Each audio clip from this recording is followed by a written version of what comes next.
दिल्ली के सीलमपुर में एक दिल दहला देने वाली वारदात हुई है। 17 अप्रैल की शाम बदमाशों ने एक नाबालिग लड़के की चाकू घोंपकर हत्या कर दी। मृतक की शिनाख्त 17 वर्षीय कुणाल के रूप में हुई है। वहीं हत्या का आरोप विशेष समुदाय के 3 लड़कों समेत एक लड़की पर है। हत्या के आरोपियों में किसी लेडी डॉन का नाम भी सामने आ रहा है। बताया जा रहा है कि मृतक युवक दूध लेने निकला था, जहां आरोपियों ने उसे चाकुओं से गोद दिया। सूचना मिलते ही पुलिस अधिकारी मौके पर पहुंच गए। क्राइम टीम के अलावा FSL को भी बुला लिया गया है। छानबीन के बाद शव को मोर्चरी भेज दिया गया। वहीं नाबालिग की हत्या से गुस्साए लोग सड़कों पर उतर आए और प्रदर्शनकारियों ने सीलमपुर में सड़क पर चक्का जाम कर दिया। कुणाल के हत्यारों को फांसी देने की मांग की जाने लगी। कुणाल की हत्या को लेकर पुलिस ने क्या बताया है, ये सुनिए। इन्वेस्टिगेशन जारी है, रेड हम कर रहे हैं, जल्दी कल्प्रिट को पकड़ेंगे।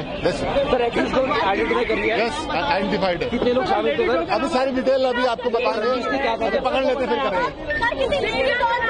पकड़ के बताएंगे, अभी पकड़ के बताएंगे सर। कुछ और अभी अरेस्ट करके बताएंगे आपको। इससे पहले भी कई मर्डर हो चुकी है, पुलिस ने अभी अरेस्ट करके बताएंगे आपको, ठीक है? चलो। लगातार लोग कंप्लेन कर रहे हैं कि 6वां 7वां मर्डर है। सर जवाब दीजिए, हमें इंसाफ कैसे मिलेगा? आप हमें जवाब दीजिए, हमें इंसाफ चाहिए। सर जवाब दीजिए, 7वां मर्डर है, क्या कहना चाहते हैं? बता रहा हूँ, बताएंगे आपको, बताएंगे, सब चीजें बताएंगे, सारी चीजें बताएंगे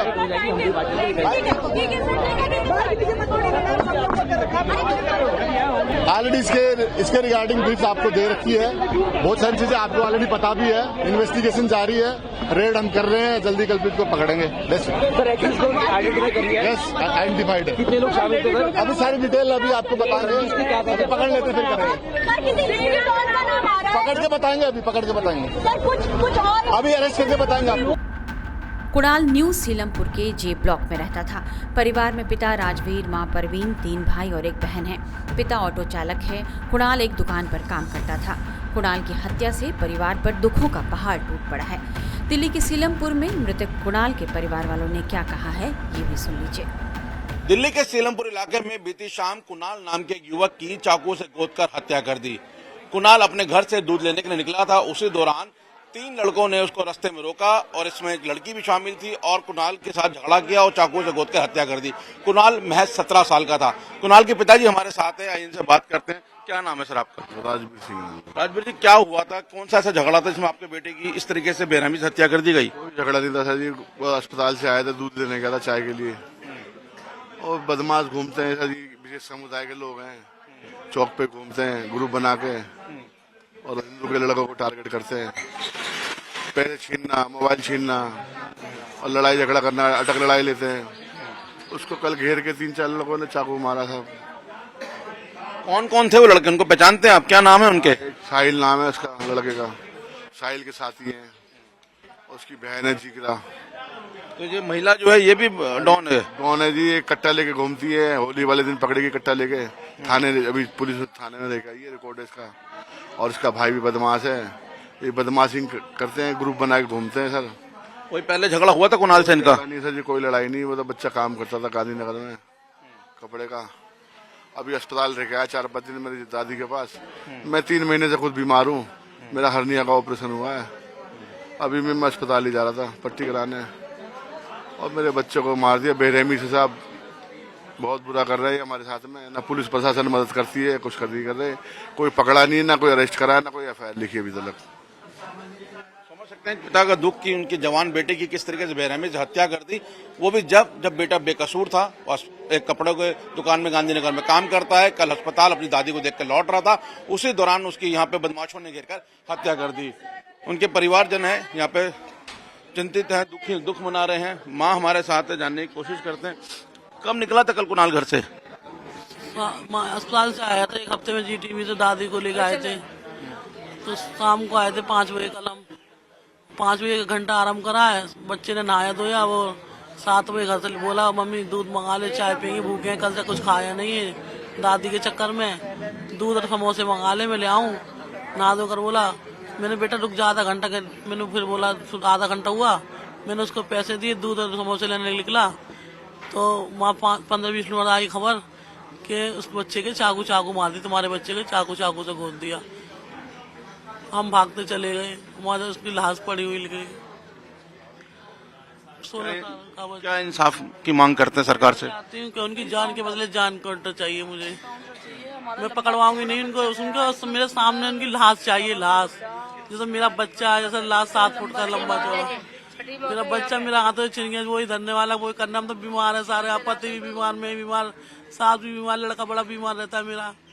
वही बच्चा मेरा सब कुछ था, वही जालिमों ने छीन लिया, मेरे बेकसूर को मार दिया। मेरे बच्चे को कोई कसूर नहीं था, मेरे बच्चे का आई दूसरी की आई में मेरा बच्चा चला गया। सब बच्चा, मुझे इंसाफ चाहिए मोदी। है ना कुणाल? हमें इंसाफ चाहिए, इनकाउंटर करवाना उन लोगों का, बस सजा हो जाती, छूट जाते। ऐसे पहली बार बहुत बार हो चुका है हमारे साथ, इसलिए अब नहीं। हम चाहते उसको इनकाउंटर चाहिए। हमारा लाल गया, इतना सुंदर बच्चा, इतना भोला था वो, फोटो में कितना सुंदर है, हंसना भी शर्माता था, शर्माता, होठ भी इसके रस भरे थे, इतना सुंदर मुस्कुराता था, खाली मुस्कुरा कर दिखाता था, बस कुछ नहीं जानता था। परिजनों का रो रो के बुरा हाल है। माँ बाप के ऊपर आफत आन पड़ी है कि घर का वो बच्चा जो घर को पूरा देखरेख करता था, घर में कमाई का जरिया वही बच्चा था, क्योंकि घर में पिता बीमार हैं, बड़े भाई बीमार रहते हैं, दादी बीमार है। तो आप समझ सकते हैं कि इस तरीके से परिवार पर दुखों का पहाड़ टूटा है। और एक बेकसूर को इस तरीके से बेरहमी से हत्या करने के बाद जो अड़ोस पड़ोस के लोग हैं वो यहाँ पे गुस्से में। उनका कहना है कि यहाँ पे आए दिन इस तरीके से जो दूसरे समुदाय के लोग हैं वो हिंदू समाज को परेशान करते रहते हैं, उनके बच्चों को टारगेट करते हैं। और यहाँ देखिए किस तरीके से पोस्टर लगा दिए हैं हाथों से लिख कर कि हिंदू पलायन कर रहे हैं, ये मकान बिकाऊ है, और योगी जी से मांग कर रहे हैं। और यहाँ पे योगी जी के को से संबोधित किया गया। वहीं हत्या के बाद लोगों में दहशत है। हिंदुओं के पलायन की बात कही जा रही है। लोगों ने अपने घरों के बाहर ये मकान बिकाऊ है के पोस्टर चस्पा कर दिए हैं। लोग यहाँ पीएम मोदी और यूपी के सीएम योगी आदित्यनाथ से मदद की गुहार लगा रहे हैं। इस इलाके के अंदर माहौल तनावपूर्ण है और आप देख सकते हैं किस तरीके से लोगों ने यहाँ पर पोस्टर लगा दिए कि हिंदू पलायन कर रहा है और उत्तर प्रदेश के मुख्यमंत्री योगी जी से मदद मांग रहे हैं। तो तमाम लोग अपने हाथों में पोस्टर लिए खड़े हैं, महिलाएं जो हैं वो पोस्टर लेके खड़ी हुई हैं और लगातार यहाँ के अंदर लोगों में रोष है। इनका कहना है कि यहाँ पे जो मुस्लिम समुदाय के लोग हैं वो हम पे अपनी जाति करते हैं, लगातार यहाँ बदमाशी करते हैं। और आप देखिए किस तरीके से मोदी जी से मदद मांगी जा रही है और बताया जा रहा है कि बांग्लादेश ना बनने दे, ये सीलमपुर है और यहाँ पे योगी मॉडल की जरूरत है। तो महिलाओं से बात करते हैं, क्या रोष आप लोगों का यहाँ पर? यहाँ पर सर 6 मर्डर हो चुके हैं, कोई प्रशासन कुछ नहीं करता। यहाँ बॉडी उठाने आते हैं और बॉडी उठा के चले जाते हैं। हम पुलिस प्रशासन से बहुत मदद मांग चुके, कोई पुलिस प्रशासन हमारी मदद नहीं करती।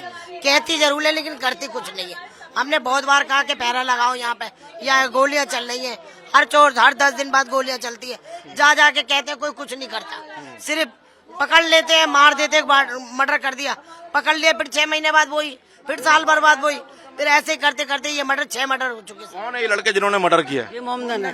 क्या नाम है इनके? नाम साहिल नाम है एक का, और एक लड़की इनके साथ रहती है, बाकी लोग 4-5 लड़के हैं। जिगरा साहिल। देखिए तमाम जो लोग हैं यहाँ पे उनके में रोष यहाँ पे है कि यहाँ पर किस तरीके से एक महज 17 साल के लड़के की हत्या कर दी है। तमाम पूरी गली के अंदर इस तरीके से पोस्टर लगाए हैं कि हिंदू यहाँ पे पलायन कर रहा है, मकान बिकाऊ है। और यहाँ पे ना सिर्फ बुजुर्ग, बच्चे, युवा भी यहाँ पे अपने हाथ में इस तरीके के पोस्टर लेके घूम रहे हैं। क्या कहना चाहेंगे, किस तरीके से परेशान है आप लोग यहाँ पर? सर हम उनसे बहुत दुखी हैं, बहुत ज्यादा परेशान है। हमारे यहाँ बच्चों के मर्डर करे जा रहे हैं, हमें टारगेट बनाया जा रहा है। और जी हम यहाँ रहना नहीं चाहते, हमें केवल यहाँ से बचाया जाए। हम चाहते हैं खुशहाल जिंदगी, हम चाहते हैं खुशहाल जिंदगी, ताकि हमारे आने वाले संतान अच्छी तरह रह सके। जिस तरह ये लड़के चौकों पे खड़े होते हैं, यहाँ 3-3 बजे रात तक, 4-4 बजे तक चौक तक दुकानें खुली होती हैं, लगे मजा बड़ा इकट्ठा रहता है। और वहाँ जाओगे वहाँ मजा बड़ा इकट्ठा रहता है, और हम कुछ बोलते हैं तो हमारे बच्चों को यहाँ हमें मार दिया जाता है। हम विरोध भी नहीं करते इनका, क्योंकि इन लोगों की जनसंख्या तो बढ़ चुकी है। इसका रोल क्या है? पुलिस क्या करती है यहाँ पर? यहाँ का जो बीट अफसर है कोई किसी काम के नहीं है। अगर हम उनके पास शिकायत लगाने जाएंगे ना, थोड़ी देर बाद ना हमारे नाम खुल जाते हैं कि फलाना है तो वो तुम्हारा नाम बता के चला गया। इस तरीके से हो जाता है। अब बताओ हम जाके किससे बोले? अभी तक हमारी कोई मदद करने के लिए तो आया नहीं। और अगर शाम के समय में हमारी बहन बेटी अगर सामान लेने जाती है तो गलत कमेंट देते हैं, सिगरेट पी के धुआं मार देते हैं। अगर उनसे बोलो हट जाओ तो वो धमकी देते हैं कि जा रहा है या गोली मार दें, डायरेक्ट गोली मारने की बात करते हैं, धमकी दी जाती है। और हम क्या है, सुबह से जाते काम पर, शाम को आते, हमारे को पता ही नहीं क्या हो रहा। चौक, ये सामने चौक है, इधर कम से कम 6 बजे के बाद 200 लड़के 250 लड़के खड़े रहते हैं, जगह जगह पॉइंट बना के 5-5, 6-6, और हमारी बहन बेटी आती है उनके साथ बदतमीजी करना। समझ सकते हैं किस डर के साये में यहाँ के लोग रहने को मजबूर हैं। फिलहाल यहाँ पर कुणाल का जो परिवार है वो यहाँ पर उनके ऊपर एक मातम है वो यहाँ मना रहे हैं, क्योंकि उनका एक जवान लड़का जो है वो यहाँ पे चला गया है, पूरा परिवार यहाँ बैठा हुआ है। उनका कहना है कि कुणाल कल घर पे शाम के टाइम हॉस्पिटल से लौटा था, थोड़ी देर बाद दूध लेने गया और उसके थोड़ी देर बाद इन पे खबर आई कि कुणाल को चाकू से गोद दिया गया है, और जब मौके पे गए तो कुणाल की वहाँ पे इनको लाश मिली थी। तो इनका कहना है कि हमें इंसाफ चाहिए, और यहाँ के लोग काफ़ी ज़्यादा खौफ में रहने के लिए मजबूर हैं और पुलिस प्रशासन से लगातार मदद की गुहार कर रहे हैं। फिलहाल पुलिस हत्या का मामला दर्ज कर छानबीन कर रही है। आसपास लगे सीसीटीवी कैमरों की मदद से आरोपियों की पहचान के प्रयास किए जा रहे हैं। शुरुआती जांच के बाद पुलिस ये आशंका जता रही है कि रंजिश की वजह से वारदात को अंजाम दिया गया है। पुलिस कुणाल के दोस्तों से पूछताछ कर भी मामले की छानबीन कर रही है।